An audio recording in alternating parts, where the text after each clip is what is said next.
నేను అయోధ్యలో వచ్చే వాళ్ళందరికీ నిత్యం అన్నదానం పెడుతున్నా, అన్నప్రసాదం ఇస్తున్నా. ఎవరు వచ్చినా కానీ ముందుగా నాకు ఇన్ఫామ్ చేస్తే వాళ్ళకి రెడీ చేసి పెడతా. ప్రస్తుతం 1000 మంది పైన వస్తున్నారు. మన తెలుగు వాళ్ళకి భోజనం దొరకదు అక్కడ, అందుకని అందరికీ ఉచితంగా పెడుతున్నా.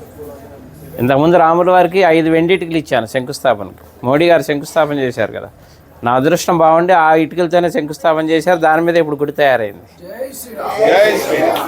తర్వాత రాముల వారికి బంగారు పాదుకలు చేయించా, వెండి పాదుకలు, బంగారు పాదుకలు. వెండి పాదుకలు తీసుకొని దేశం అంతా అన్ని దేవాలయాల్లో పూజలు చేయించా. బంగారు పాదుకలు తీసుకొని రాముల వారి రామేశ్వరం నుంచి అయోధ్య వరకు నడిచి వెళ్ళాను. అది కూడా రాముల వారు నడిచిన దారిలో వెళ్ళా, డైరెక్ట్ వెళ్ళిపోకుండా వెళ్ళి ఇప్పుడు అక్కడే స్థిరనివాసం ఉంటున్నాను. తర్వాత ఇప్పుడు ధనుసు చేయించా 14 కిలోలు. రాముల వారి వనవాసం 14 సంవత్సరాలు, అందుకని 14 కిలోలు చేసా. కిలో బంగారం, 13 కిలోలు వెండి. ఇది రాముల వారికి కోదండరాముడికి వచ్చే చేతిలో ఉంటుంది, ఫస్ట్ ఫ్లోర్లో వచ్చే రాముల వారి చేతిలో. ఇప్పుడు నా మిస్సెస్ అక్కడే ఉంది అయోధ్యలోనే, నిత్యం అన్నప్రసాదం ఆమె చూసుకుంటుంది అక్కడ. వచ్చి చెన్నై అండి, జిఆర్టీ వాళ్ళు చేశారు. అలాగే నేను ఒక పెద్ద గుడి కడుతున్నా అయోధ్యలో. అంటే రాముల వారి గుడి ఉందిగా ఇంకెందుకు అనుకుంటారేమో. నేను పెట్టేది వంశవృక్షం. బ్రహ్మ దగ్గర నుంచి లవకుశుల తర్వాత కూడా 20 మంది ఉన్నారు, ఇంకా మొత్తం 64 మంది.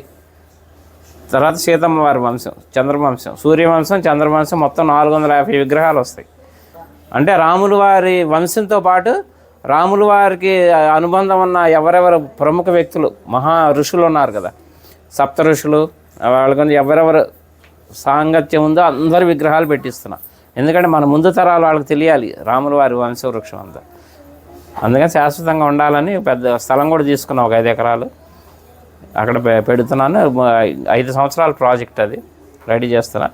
అలాగే ఇప్పుడు అయోధ్యలో అంటే మన తెలుగు వాళ్ళ తరఫున నేనేం పని చేసినా తెలుగు వాళ్ళ తరఫున చేస్తాను. అయోధ్యలో వాల్మీకి ఎయిర్పోర్టు, ఇక నేను వెళ్తూ వస్తూ పోతూ ఉంటాను కాబట్టి 2-3 సార్లు చూశాను, కానీ నాకు ఎందుకో లోటుగా అనిపించింది. అక్కడ ఒక విగ్రహం పెట్టిద్దామని గవర్నమెంట్ అప్రోచ్ అయితే పర్మిషన్ ఇచ్చారు, సెంట్రల్ గవర్నమెంట్.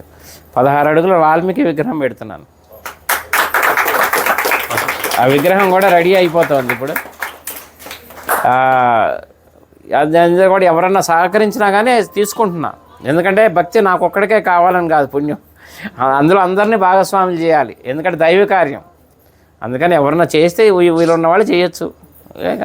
అనుగ్రహం మొదలుపెట్టాను, వర్క్ జరుగుతుంది ఫాస్ట్గానే. మార్చి ఏప్రిల్లో విగ్రహ ప్రతిష్టాపన అయోధ్యలో. అట్లా అన్ని కార్యక్రమాలు మీరు ఎవరు ఎప్పుడు వచ్చినా కానీ నాకు చక్కగా నాకు ఫోన్ చేస్తే ముందుగా అన్ని ఏర్పాట్లు చేస్తారు. రూములు కావాలన్నా అక్కడ 48 రూములు కూడా కట్టబోతున్నాను. వచ్చేవాళ్ళు ఇప్పుడు ఉన్నాయి, ప్రస్తుతానికి 4-5 ఆశ్రమాలు తీసుకున్నాను, మన హ్యాండ్ ఓవర్లో ఉన్నాయి. ఎవరు వచ్చినా అకామిడేషన్ అది ఏర్పాటు చేస్తాను అయోధ్యలో. నా నంబర్ కూడా నోట్ చేసుకోండి, 9550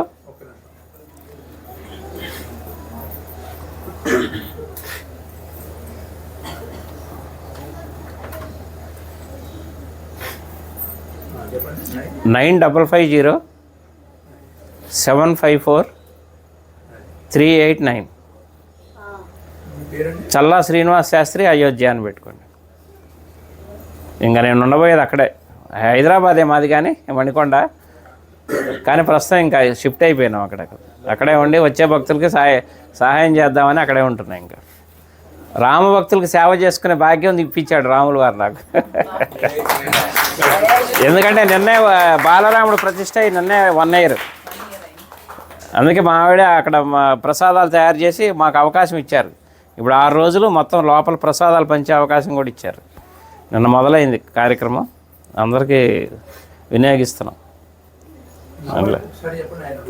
9550-754-389. చల్లా శ్రీనివాస్ శాస్త్రి అయోధ్య.